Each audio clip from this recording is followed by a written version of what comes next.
Olá, ouvintes, tudo bom com vocês? Eu sou a Carla Moraes, para quem ainda não me conhece ainda, prazer. E do lado de lá está ela, Juliana Givisier. Oi, Oi, Ju! Tudo bem, Carla? Eu tô bem, e você? Tudo ótimo, melhor ainda, porque hoje a gente tem uma companhia muito especial. E quem vai beber um drink com a gente hoje e fazer um brinde do lado de lá é a nossa ouvinte Niédia, que já é uma frequentadora habitual aqui do nosso drinkzinho. Tudo bom, Niédia?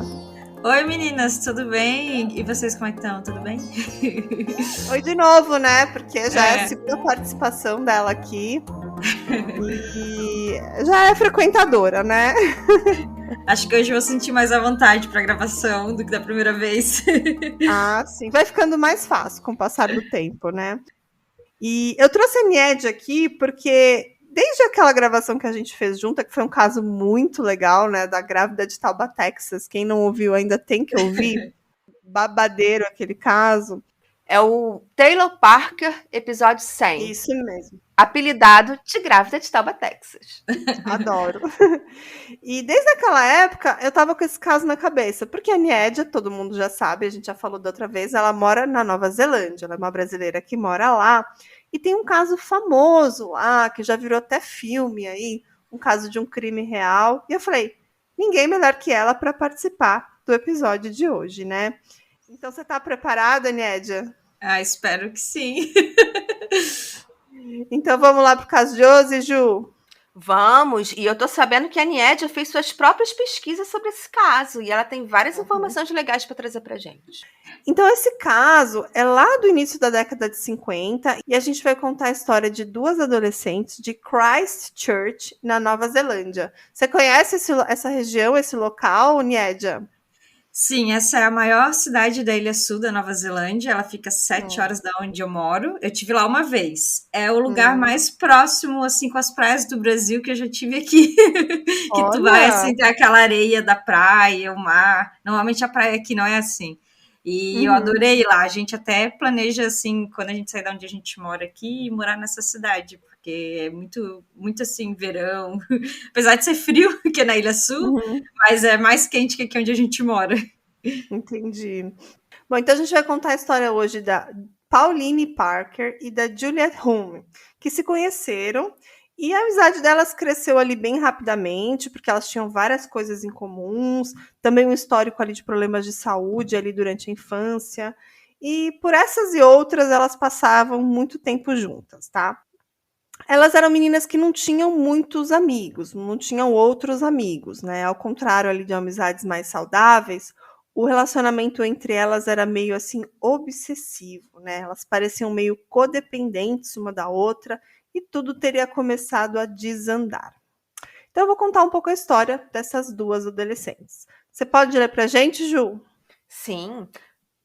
Nascida em 26 de maio de 1938, Pauline Parker era a segunda filha de Herbert e Honora Harper.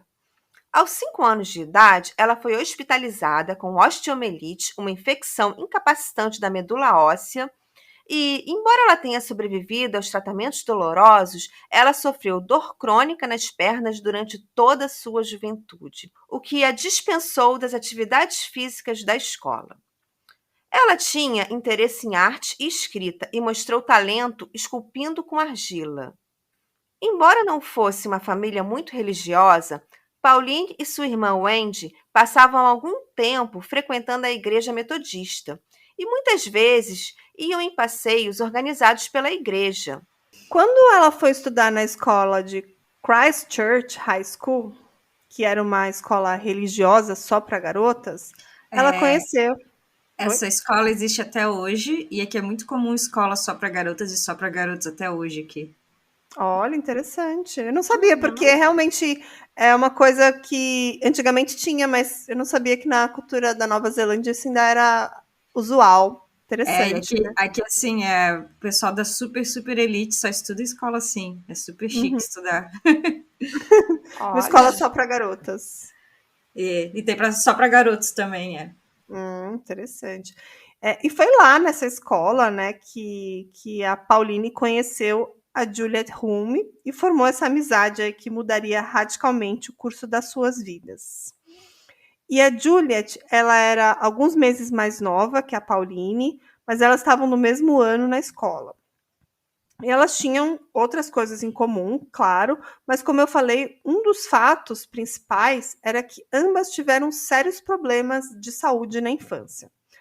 A Juliet, ela nasceu na Inglaterra e ela tinha sido hospitalizada com tuberculose quando ela era criança. Ela também foi enviada para viver na África do Sul e também no Caribe, na esperança de que os climas mais quentes fossem benéficos para sua saúde. E quando ela tinha 13 anos, o seu pai, o Henry, foi nomeado reitor da Universidade de Canterbury.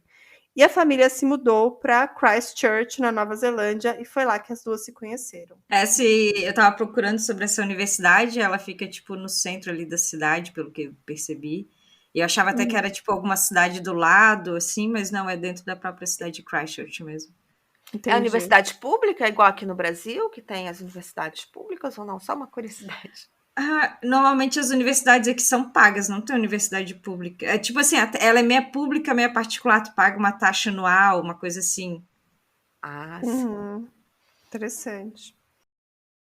Bom, e a amizade entre as duas inicialmente parecia um pouco improvável, né? Porque as duas eram de origens completamente diferentes. A Juliet nasceu na Grã-Bretanha e tinha imigrado do Reino Unido para Christchurch quando seu pai, que era um físico renomado, o Dr. Henry Home, conseguiu um emprego como reitor da principal universidade da região na época. E ela morava também com a sua família numa casa bastante grandiosa. Já a Pauline era fruto dessa relação da Honora com o Herbert Hyper, e apesar da filha, o casal nunca chegou a selar a união oficialmente, eles nunca foram casados, porque na verdade o Herbert já era casado com outra mulher quando a Honora engravidou. E eles também pertenciam a uma classe trabalhadora, e a casa da Pauline era no centro da cidade e também funcionava como uma pensão, que era administrada pela sua mãe, pela Honora, e o seu pai trabalhava numa peixaria. Então, assim, eles tinham uma vida muito mais simples em relação a Juliet, que era filha de um reitor de universidade, que morava numa mansão, ela morava numa casa super simples, né? E ela, a Pauline, nasceu de um homem que era casado, mas a mãe parece que ainda continuou esse relacionamento com o Herbert, ainda teve mais uma segunda filha, uma filha mais nova, né? E mesmo aí com essa diferença de classes sociais, a Pauline e a Juliet logo se tornaram inseparáveis. E as duas eram muito assim curiosas, muito meninas muito com uma imaginação muito fértil, e elas começaram a criar ali um mundo de fantasia entre elas, né?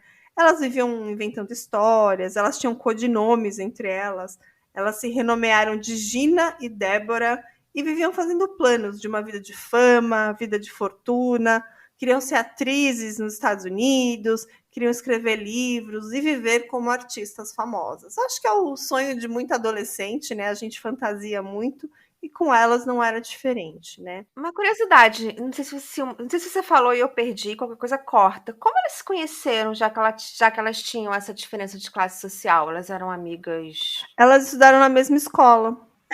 Em tudo só diz que elas estudaram juntos, não diz assim, na escola, além disso, o que fez elas ficar amigas, né? Mas eu acho que pelo fato delas terem ficado doentes quando crianças, acabou aproximando elas, né? Porque elas pareciam ser aquelas crianças que não tinham muito amigos, não eram tão populares assim, né? Mas elas tinham esse histórico de saúde, elas eram as duas muito assim curiosas, muito sonhadoras, e aí a amizade acabou florescendo, né? No começo, a família das duas estava bastante satisfeita com essa amizade. Pareciam que as duas eram grandes amigas, que estava tudo bem, mas logo as famílias começaram a ficar um pouco preocupadas, e a gente já vai chegar lá, tá? Nessa época que a gente está falando, a Juliet Home tinha 15 anos e a Pauline Parker tinha 16. Então, teve uma época que a saúde da Juliet ficou um pouco mais fragilizada e ela foi hospitalizada com tuberculose novamente. E as famílias viram ali como uma oportunidade para que as meninas passassem um tempo um pouco separadas. Eles estavam vendo algumas coisas nessa amizade que não estava parecendo que estava tudo bem. E ele falou: bom, agora ela vai ficar um tempo no hospital, quando ela sair, vamos ver se as duas se afastam um pouco. Mas não. Depois que a Juliet se recuperou, a amizade foi retomada com a mesma intensidade, né? De acordo com matérias sobre o caso, os pais de Pauline, preocupados com a codependência do relacionamento de sua filha com Juliet, a levaram para um psiquiatra, que os informou que suspeitava que as meninas tivessem um relacionamento homossexual. Lembrando que nessa época a homossexualidade era considerada uma doença. Estamos falando de 1950. As duas não sabiam era que aquela maravilhosa história de amor acabaria da pior maneira possível. E vamos deixar aqui aquele alerta sobre possíveis gatilhos. Falaremos de um crime brutal. O caso envolve homofobia, transtorno psicótico, violência e assassinato. Se não estiver à vontade com esse tema, melhor parar por aqui. Não indicamos para menores de 16 anos e, caso exista menores no recinto ou pessoas sensíveis ao tema, sugerimos o uso de fone de ouvido. Continuando. A Pauline, ela escrevia num diário, onde ela expressava todos os seus sonhos e sua rotina diária. E nas matérias de jornais e revista que pesquisamos sobre o caso, diziam que ele tinha história de todo tipo, assim, histórias da vida dela, do dia a dia, da escola, mas também histórias de relações sexuais entre ela e a Juliet. Ela contava absolutamente tudo no seu diário e acabou que isso foi o que a delatou, né? A gente não sabe até que ponto tudo ali era real ou fantasia, mas a gente tem que lembrar que esse é um caso que se passa nos anos 50 e na Nova Zelândia, e na maioria dos países, a homossexualidade era considerada uma doença mental. A Pauline foi diagnosticada com lesbianismo, vou colocar aqui entre muitas aspas, tá? Pelo médico Kenneth Stallworth. E esse mesmo médico fez algo muito inapropriado. Ele procurou a mãe da Juliet. Lembrando que ele era médico da Pauline. E os pais da Juliet estavam um pouco preocupados ali com a relação das duas, porque realmente parecia uma codependência muito grande, elas ficavam muito tempo juntas, e não viam aquilo como normal ou natural. E aí, quando elas receberam essa informação desse médico, eles ficaram muito assim chocados com tudo isso, porque na época isso era um tabu, e botaram a culpa na Pauline, né? Então, assim, os pais da Juliet, que eram pessoas muito mais esclarecidas, entre muitas aspas, né? Eles achavam que a Pauline estaria desviando a filha deles, né? Eu quero comentar que acredito que a família da Pauline culpava a Juliet também. Acredito que sim, né? Mas assim, apesar de eles serem de famílias muito mais humildes, né? No caso da Pauline, a mãe levou ela no psiquiatra, procurou assim tentar encontrar uma solução porque ela achava que estava acontecendo com a filha, podia ser um simples problema de adolescência, podia ser um simples problema assim de autoaceitação, de autoconhecimento. E aí o médico foi lá e simplesmente falou: oh, ela tá doente, vou te dar aqui o nome da doença, o diagnóstico, o lesbianismo. E, além de tudo, ele ainda foi extremamente inapropriado em chamar a família da outra menina, né, da Juliet. Acho que nada a ver essa história, né? E eu acho que isso pode ter causado um trauma, pode ter causado um conflito desnecessário entre essas duas famílias, e aí tudo isso vai desencadear para o que a gente vai contar hoje, né? Quer comentar, Niédia? Não, essa parte eu não tinha lido em nenhum lugar, eu tô aqui surpresa. Que o médico tinha ido contar para a família da Juliet. Podia ter evitado muita coisa, Com certeza. ele não ter feito isso. E deixar as meninas serem adolescentes, né? Eu acho que a gente, como pais, a gente tem um papel de instruir, de ser amigos dos nossos filhos. Claro que impor limites é importante, mas também eles estão numa fase de autoconhecimento, eles estão numa fase ali de saber quem eles são, o que eles querem da vida. E eu não sei se existiu realmente esse relacionamento entre elas, depois a gente vai comentar um pouco mais sobre isso, mas a forma que as duas famílias encararam isso foi realmente absurda, né, desnecessária. Era um problema da sociedade, porque na época a sociedade encarava como um tabu, né? E o próprio nome, ismo, do final do lesbianismo, era designação de doença. Então, na época, quando o médico comunicou, para ele estava fazendo a coisa certa, ele estava comunicando para a família uma doença. Hoje, a gente olhando em retrospectiva, a gente sabe que isso é completamente absurdo. Sim. Eu não sei se vocês vão falar isso depois, mas tem uma delas depois, pouco tempo atrás, falou que elas não tinham nada de relação, nem nada disso, né? Foi tipo, só porque as duas eram muito amigas e foram vistas assim pela sociedade. Claro, talvez uma delas até tinha algum desejo que escrevia no caderno, tudo, mas elas nunca tiveram nada em fato. Sim, a gente vai chegar a falar sobre isso no final, mas é bom você citar que uma das duas, depois a gente vai dizer quem, ela realmente negou que existia uma relação entre elas, tá? Nessa mesma época de todo esse conflito, que o médico foi falar com a família da Juliet e tudo mais, a Juliet e a Pauline também descobriram que a mãe da Juliet estava tendo um caso extraconjugal, com um inquilino que morava no fundo da casa deles, que era o Walter Perry. E claro que naquela família começou a ter mais um conflito, né? Um conflito ali no relacionamento da mãe da Juliet, claro, porque a filha descobriu que ela estava tendo um caso, e isso também acabou gerando muita revolta na filha, na Juliet. E os pais dela acabaram se separando, e foi ali que começou a primeira tentativa de separação definitiva das duas, né?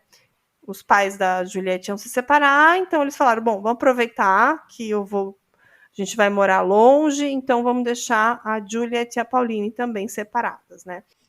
O pai da Pauline, o Henry, ele decidiu renunciar ao seu cargo de reitor e ele planejava então voltar lá para a Inglaterra. E assim ficou decidido que a Juliet Hume, ela ia ser enviada para viver com os parentes dela lá na África do Sul. Na verdade, era uma tia com quem ela já tinha morado, que era irmã do Henry, então ela ia morar lá na África do Sul, como uma maneira também de preservar a sua saúde, porque ela já tinha morado lá, num tratamento que ela fez antes para tuberculose. Então, ele mandaria ela para lá de novo, ela ia ficar longe da Pauline, tudo ia ficar bem, né? Eu estava lendo sobre o pai dela, né? E ele foi na Inglaterra, ele criou uma bomba de hidrogênio da Inglaterra, foi uma coisa assim. E também ele já tinha se planejado ir para voltar para a Inglaterra dia 1º de janeiro do próximo ano, porque ele teve vários problemas com pessoas que trabalhavam com ele. Que eu li foi questão assim, meio de fofoca, de fazer isso, faz aquilo, e aí ele já não estava ninguém gostando dele, ele já tinha pedido a demissão, só que ele teve que adiantar, né? Interessante. Esses detalhes da vida dele eu realmente não tinha pesquisado, mas interessante. Deixa eu comentar uma coisa, Carla, que eu ia comentar sobre o que você falou. É porque nessa época não havia tratamento para tuberculose. Só o único tratamento possível era mandar a pessoa para um local mais quente, porque o sol ajudava a pessoa a combater a doença, né? Porque a tuberculose ela se prolifera mais em ambientes fechados, em ambientes úmidos. Então, como não havia medicamentos eficazes, eles mandavam a pessoa para um lugar de calor, um lugar mais quente que eles pudessem. Eu me pergunto por que eles eram para Nova Zelândia se ela não podia ter lugar frio. Exatamente. Eu fiquei me perguntando ontem quando eu estava pesquisando, porque aqui é extremamente frio, no inverno faz menos 10 graus às vezes. Mas acho que naquela época receber o convite de ser reitor de uma universidade já era muito bacana, ainda é, claro. Acho que devia ser um emprego muito bom para ele negar, né? Uhum. E assim, essa história delas se separarem, dela ir morar na África do Sul, claro que não foi aceito muito bem pelas meninas, né? E aí a Pauline teve uma ideia. Ela insistiu com os pais que ela queria mudar, que ela queria acompanhar a Juliet na mudança. Já que a Juliet vai morar na África do Sul para cuidar da saúde dela, eu vou também. Foi o que a Pauline fez.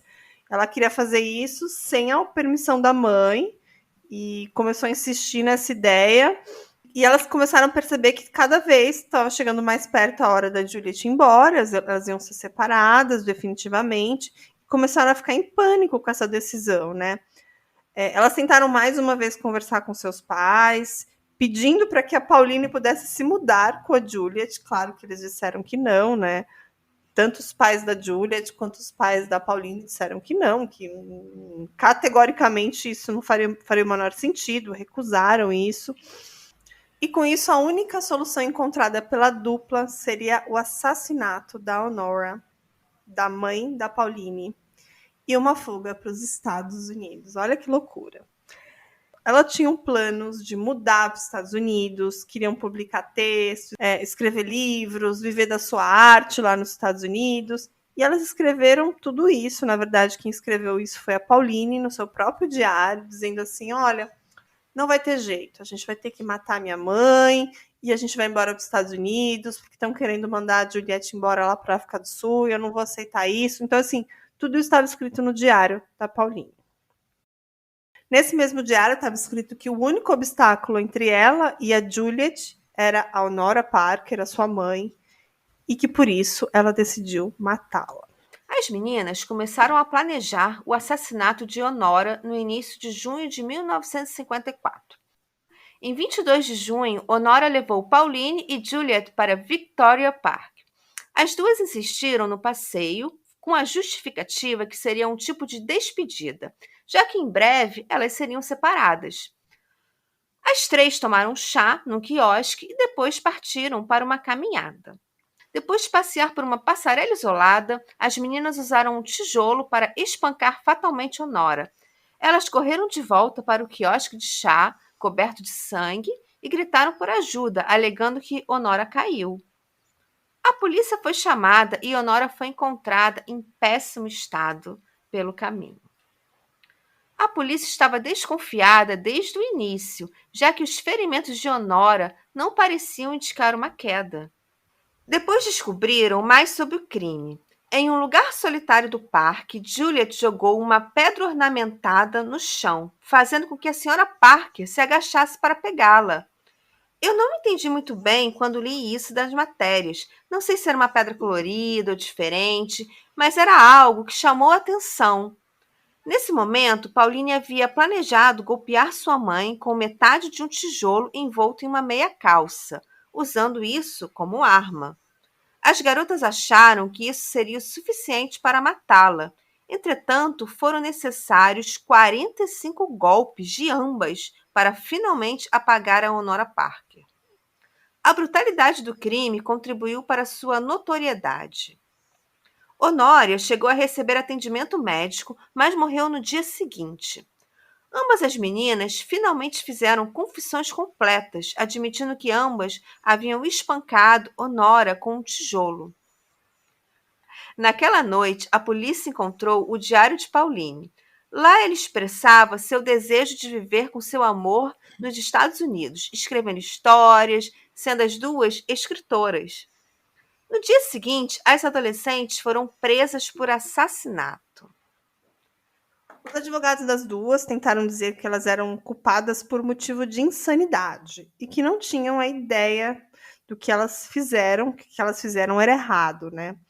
E alguns psiquiatras foram usados na defesa, alegando que a dupla estava delirando devido à homossexualidade. E graças a alegações como essas, o julgamento foi um caso muito sensacionalista, né? Porque imagina, já é uma história sensacionalista de uma menina que mata a mãe para viver um amor. Então, assim, estava em todas as manchetes e tudo mais. E ainda mais quando os psiquiatras começaram a usar isso como defesa, né?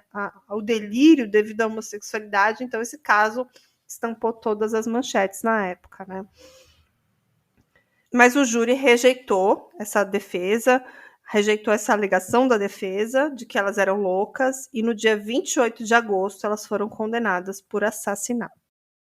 Elas eram muito novas na época para serem submetidas à pena de morte, que naquela época existia essa pena na Nova Zelândia.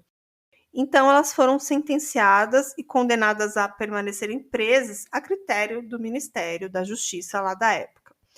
Mas elas foram libertadas separadamente 5 anos depois. E foi falado que uma das condições para a libertação das duas é que elas jamais voltariam a se ver ou se comunicar.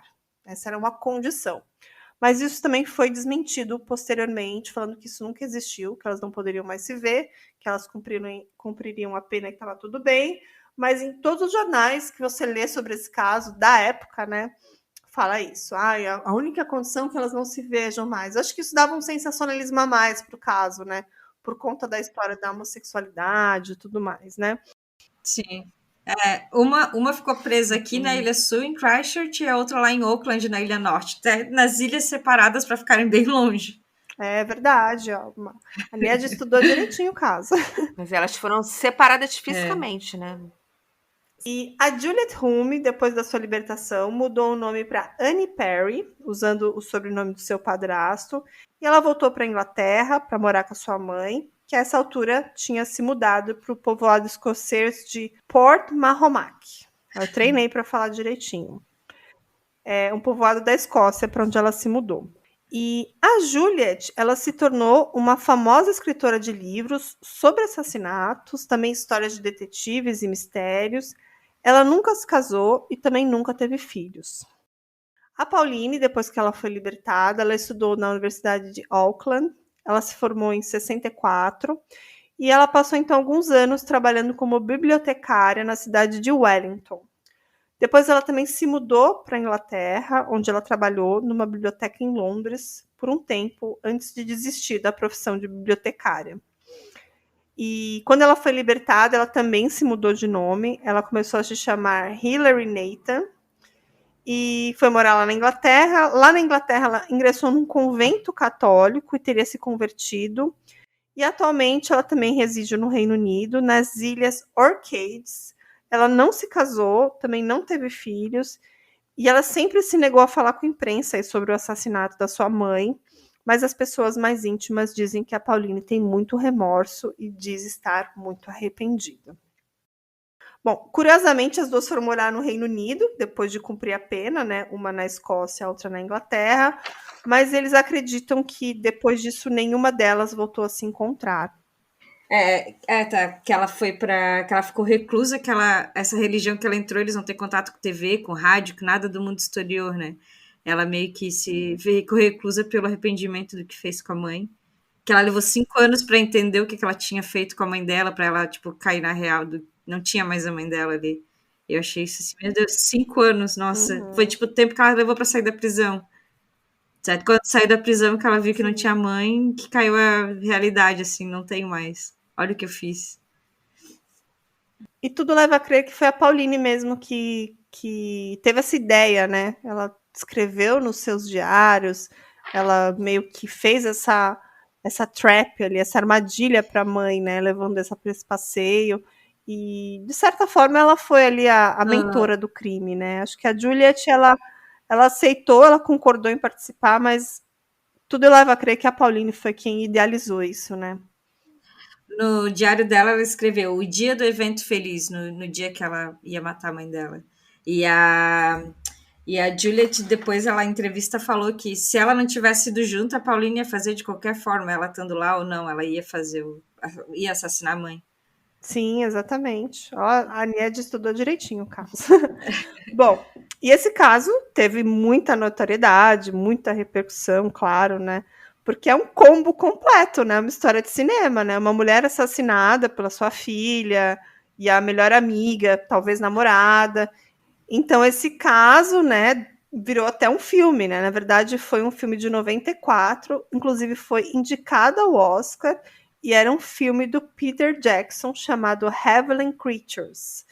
E esse filme tem a Kate Winslet como atriz, e no Brasil ele recebeu o nome de Almas Gêmeas.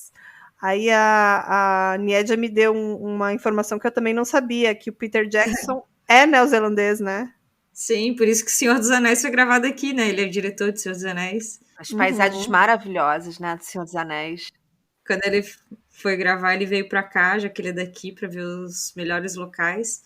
E acho que é por isso que ele conhece a história e acabou fazendo o filme, né? Já que é uma história que foi tão famosa aqui, né? Sim. Assim, mundo afora ela não é tão conhecida, mas parece que na Nova Zelândia, realmente, até hoje, todo mundo sabe dessa história da Pauline e da Juliet. Aqui na Nova Zelândia tem um site do governo que conta os crimes que já aconteceram aqui, os principais crimes, e essa história tá lá nesse site. Sim, eu pesquisei esse site. Inclusive, muita coisa que tá aqui, eu confirmei se estava certo lá, porque tinha muita coisa que eu achava muito sensacionalista. Aí eu falava assim, vou dar uma olhada nesse site oficial, porque tá sensacionalista demais. Aí eu olhava lá, era verdade, sabe? Então, tá tudo aqui, né? E eu acho que depois desse filme, aí, um filme de Hollywood, o caso teve muito mais repercussão, né? E acho que lá aí na Nova Zelândia deve ter rolado mais voltou à memória das pessoas essa história, né? Claro, com certeza. Né? E no ano de 97, depois de 3 anos que o filme foi lançado, teve um jornalista neozelandês que ele localizou a Pauline Parker, ele encontrou ela morando numa vila pequena na cidade de Kent, na Inglaterra, e ela era uma pessoa muito famosa, né, pelo crime brutal, todo mundo conhece o nome dela, fala Pauline Parker, lembra dessa história, mas hoje em dia ela é uma católica devota, né, chamada, como a gente falou, ela mudou de nome, agora ela é conhecida como Hilary Nathan, e ela leva uma vida simples, reclusa, e hoje ela ensina crianças a andarem de cavalo. Ela não trabalha mais como bibliotecária, ela não trabalha, não fica mais reclusa assim nesse convento, na parte religiosa, ela trabalha ensinando crianças a andarem de cavalo, que também é bem bacana. Eu não sei até que ponto a gente pode dizer que ela se arrependeu, mas ela perdeu muita coisa da vida dela, né? Ela poderia ter sido muito mais. Eu acredito que ela é uma pessoa super talentosa, mas esse crime realmente deixou marcas na vida dela para sempre, né? E ao contrário da Pauline, que tem essa vida reclusa e tudo mais, a Juliet Hume, de certa forma, ela conseguiu seguir o seu sonho de infância, né? Que ela queria muito ser escritora e ela conseguiu se tornar uma romancista famosa. Ela usou o pseudônimo de Anne Perry e escreveu vários romances, como já falamos, inclusive sobre assassinatos. E depois da repercussão do filme, as pessoas descobriram que Juliette Hume era a pessoa por trás da escritora Anne Perry, que até então ninguém imaginava. Juliet sempre negou o relacionamento amoroso entre elas. Não sabemos, então, o que era realidade e o que era ficção. Hoje parece que elas estão vivas, uma com 82 anos e a outra com 83. Sim. E é engraçado porque parece que a Juliet se tornou uma escritora famosa mesmo. Ela tinha vários livros com esse nome de Anne Perry. Todo mundo comprava, lia os livros dela. E só em 97 que descobriram que a Juliet Hume era a pessoa por trás daquele pseudônimo de Anne Perry. E aí foi um novo boom na mídia, né? Uma loucura isso, né? Ela vendeu mais de 20 milhões de cópias de livros, pensa? Exatamente. Imagina depois, você descobre, depois de, imagina, ó, o crime foi em 54. Em 97, descobrem que era ela, né, por trás daquele livrinho de romance, daquela história super fofa. É, assim, eu acho até, como eu falei no começo, né, eu acho que a Juliet realmente ela participou dessa história, ali foi uma cúmplice, mas a idealizadora Sim. foi a Pauline, né, mas ela cumpriu pena também por esse crime. Então, assim. Eu pesquisei ela no Facebook, eu achei a página dela, ela vendendo Ah, os é? livros dela. Tem postagem de 2 dias atrás do livro dela de Natal que ela ia lançar. Então Imagina. tá vivíssima mesmo, né? Quando eu pesquisei o caso, as duas estavam vivas, né? Claro que a Sim. Pauline mais reclusa e a É. Juliette tem muita coisa na rede social dela, então tá vivinha, a Nia confirmou. A Pauline, quem fala mais é a irmã dela, né? Às vezes é a irmã dela que fala alguma coisa, mas a Juliet, ela bota as coisas ainda na rede social. Sim, mas ela não fala que ela é a Juliette, ela se chama Jenny Perry, né? Sim, aham. Eu acredito que ela vendeu até mais livros depois que descobriram a verdadeira identidade dela, não? É. Pode ser, hein? Aham, exatamente. Ela deve ter tido um boom de vendas. Esses 20 milhões aí, não duvido que tenha sido depois de que ela foi revelou sua verdadeira identidade ao mundo. Verdade. E assim, quando se fala desse caso, ele sempre se associa a folie à deux, que em francês que é francês, mas significa em português loucura a dois, né? Que é um transtorno psicótico induzido ou compartido, que é uma síndrome psiquiátrica na qual sintomas psicóticos são compartilhados por duas pessoas, geralmente da mesma família ou próximas, e esse termo deve ser usado para descrever uma relação psicopatológica independente dos diagnósticos individuais envolvidos. Eu peguei do Wikipedia essa informação, mas sempre que se fala do caso da Pauline e da Juliet, se fala de folie à deux, né? que, tipo, elas viviam ali numa coisa imaginária, que se a Pauline matasse a mãe, tudo ia dar certo, ela ia ficar com a Juliet, elas iam viver nos Estados Unidos, iam ser atrizes famosas. Elas tiveram, assim, soluções muito fáceis para os problemas delas, né? Então, meio que um transtorno ali, que elas viviam juntas essa ilusão e, claro, se tornou uma psicopatia, né? Tem um livro sobre essa história que eu consultei, e para quem tem o Kindle, eu sou assinante da Amazon Prime, então tenho acesso. Tem um livro lá que se chama Let's Murder Mother, e é um livro que vocês podem baixar gratuitamente, quem tem o Kindle ilimitado.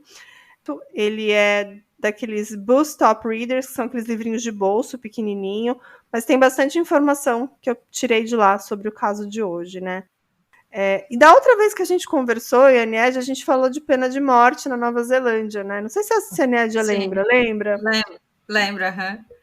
Aí eu fui pesquisar, né? Porque nessa época, 1950, existia pena de morte na Nova Zelândia, mas elas não foram condenadas, até porque elas eram adolescentes. E passaram um pano ali, teve toda essa repercussão do caso, elas só ficaram 5 anos atrás das grades. Mas existia naquela época. Mas ela foi abolida no país alguns anos depois. A última execução na Nova Zelândia aconteceu há 65 anos. E a pena de morte foi abolida completamente em 89. Eu sei que a Ju adora esses assuntos, né? Quem ouve assim, parece que eu sou a favor da pena de morte, mas não, gente, eu sou contra. Tudo que tem pena de morte, eu falo, é especialidade. É porque são os piores crimes, são os mais cruéis, então chamam a minha atenção. Sim. Eu acho que se elas fossem um pouquinho mais velhas, se elas fossem maiores de idade, acho que elas teriam sido condenadas a pena de morte. Provavelmente sim. Também acho. Provavelmente. Né? Não, eu acho que eu anotei aqui que o pai da Juliet, assim que aconteceu o crime, né? Ele pegou o filho dele, o irmão dela, e aí, tipo assim, era pra ele ir embora só em janeiro, era porque foi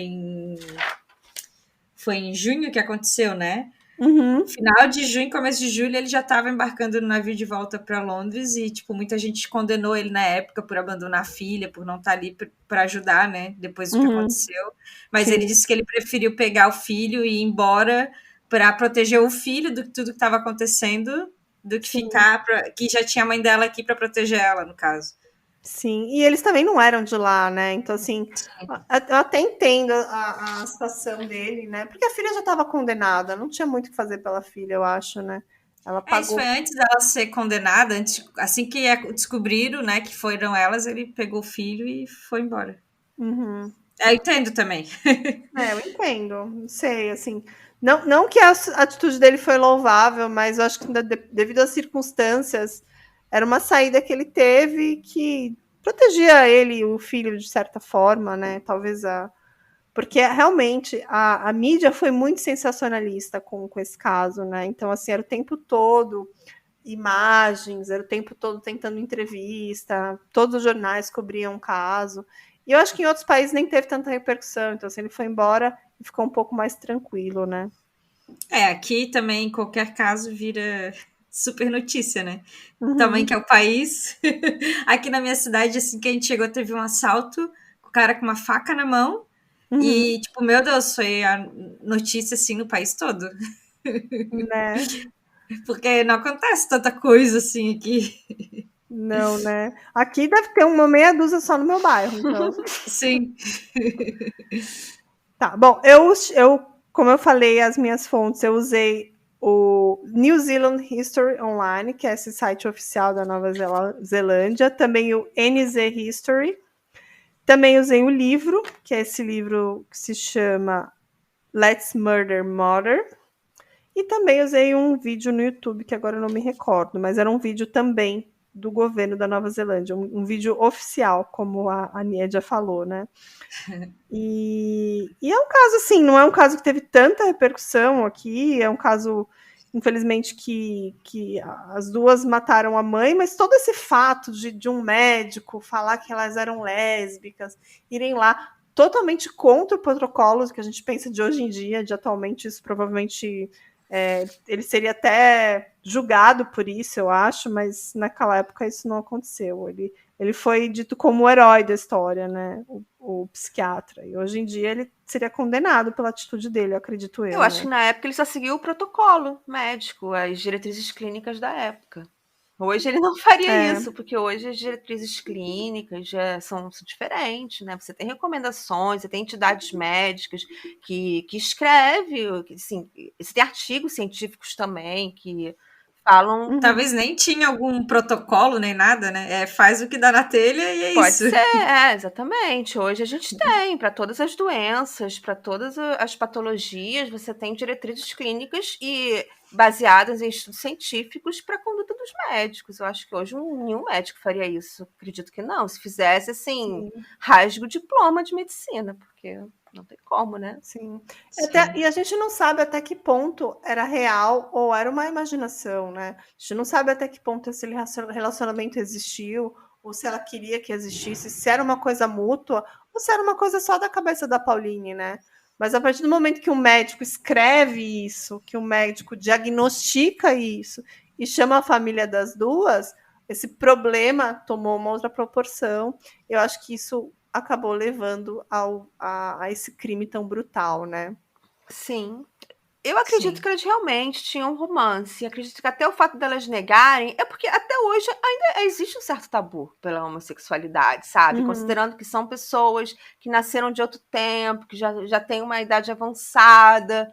Ainda é um tabu, sabe? Confessar a própria homossexualidade para algumas pessoas, infelizmente. Imagina elas com 80 anos agora confessar, Pois né?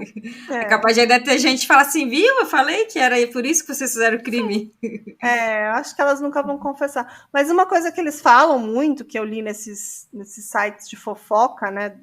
Lá da Nova Zelândia, assim, porque elas nunca se casaram, elas nunca tiveram filho, então elas com certeza elas eram namoradas, elas com certeza elas são lésbicas. Mas nada a ver, eu acho que isso a pessoa pode escolher ou não casar, pode escolher não ter filhos, isso para mim não justifica nada, mas acaba sendo mais lenha para a fogueira aí dessa história do sensacionalismo por trás desse caso, né? Então vamos ficando por aqui hoje, pessoal. Vamos deixar os recadinhos de sempre. E quem não é apoiador ainda no nosso drinkzinho, tem que correr lá na Aurelo e apoiar o nosso podcast, que vocês vão ter acesso a episódios exclusivos e também vários episódios com antecedência. Vocês podem fazer como a Nied. A Nied é a nossa apoiadora maravilhosa, querida, tá aqui com a gente hoje, mas ela também é uma apoiadora. A Juliana fala que ela é apoiadora VIP, não, ela é a number one, hoje, né? Number one. Ela é a nossa apoiadora lá do nível ouro, ela já é apoiadora da gente há algum tempo e ela tá sempre aqui parceira, comenta nos casos e já participou mais de uma vez, então ela já tá ali no hall da fama do Drinkzinho, né? E, bom, vocês podem ser apoiadores como a Nied, também pode ouvir a gente lá pela Aurelo, que a gente também ganha algumas moedinhas lá por play, mas também tem outras formas de apoiar, vocês podem ficar sabendo lá pelo nosso Instagram, que é o @drinkcomcrime, lá também vamos ter as fotos do caso de hoje. Então a gente se vê na próxima terça-feira, com mais um caso bem bacana, um caso inédito, e ficamos por aqui essa noite. Um grande beijo. Tchau, Niédia! Tchau! Tchau, Ju! Tchau! Ai, gente, adorei. Gostou, se divertiu, é isso que importa, né?